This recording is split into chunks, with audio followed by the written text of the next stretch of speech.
I still remember it was 2005. I was in seventh grade. Me and my brother, we shared a room in our house, and my mom woke us up for school on Monday and goes, "Oh, when you go out, read the newspaper. Some guy in the WWE died." And my mom doesn't know who anybody is. We're like, "What? Who?" She goes, "Some Eddie Guerrero." And me and my brother look at each other like, Eddie died, as if we're on a first name basis with the guy. We go sprinting out, reading the newspaper. That day in school, everybody that watched the WWE had frowns on their faces, couldn't believe it.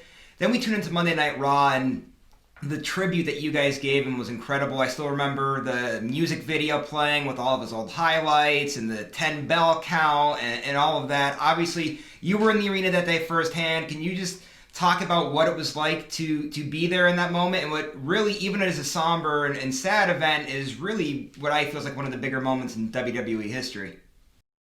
Yeah, that moment was definitely crazy. I'll never forget. I can still picture it to this day as I had my bags in my hand, rolling them into the arena. And even before I got to the arena door, they had those big doors open.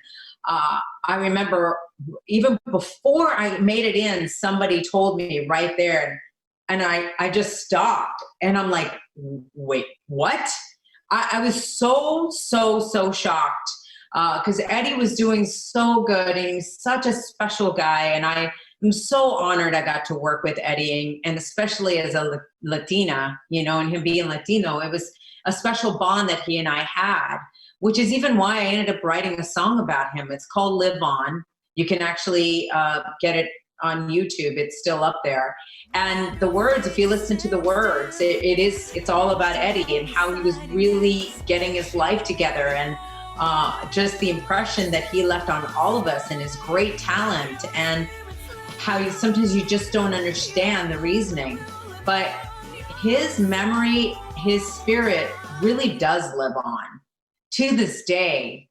You've got people, remember Sasha Banks talking about what an impression Eddie made on her. And there's so many wrestlers that are now, in the WWE, that they were kids during that time that were watching Eddie and getting influenced by him. So it's amazing what you can do as a human being. And sometimes we don't think enough of ourselves that we can actually have an impression on people. But I think that's why it's important when you go out there, I don't care who you are, when you go out there, know that you can make an impression on someone. So be your best you, so that somebody can get inspired and you leave that legacy behind. And Eddie left quite a legacy.